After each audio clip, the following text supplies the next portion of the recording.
ஐயா இன்னொரு விஷயம் என்னன்னா, இப்ப அரசியல் நிலைப்பாடு அப்படிங்கிறத பார்த்தா ஒண்ணுமே புரியல.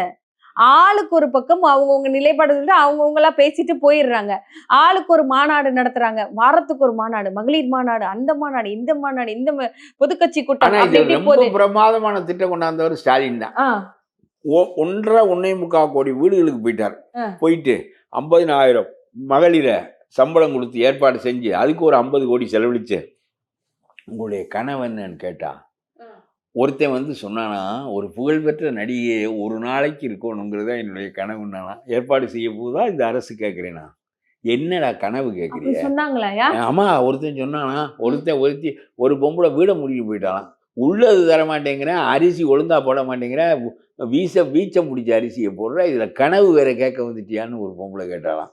இதெல்லாம் சொல்லுகிறார்கள், பத்திரிகையில் இப்படியெல்லாம் கேட்டார்கள், மக்கள் சலித்தார்கள், பல பேர் பதிலே சொல்லவில்லை என்று சொல்லுகிறார்கள். இந்த கனவு திட்டத்தினுடைய அடிப்படையில் இவர்கள் வந்து தேர்தல் அறிக்கை தயாரிக்கிறார்களாம். நான் சொல்றேன், பல பேர் கேட்டது வீட்டு மனை வேணும், வீடு வேணும், குடுப்பியா? 2 கோடி பேருக்கு கொடுக்கணும், குடுப்பியா? வைத்திருக்கிறாயா?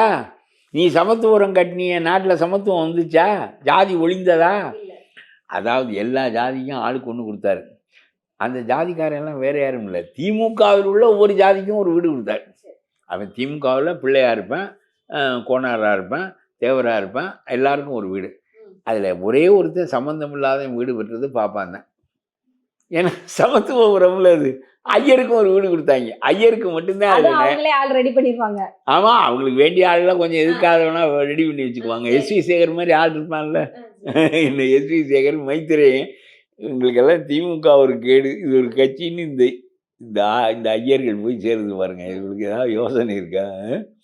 அதனால அவங்களுக்கு ஒரு சமத்துவத்தில் ஒரு வீடு வேணா கொடுப்பாங்க. ஐயருக்கு கொடுக்குற வீட்டை எஸ்வி சேகர் என்ன பணமா இல்லை?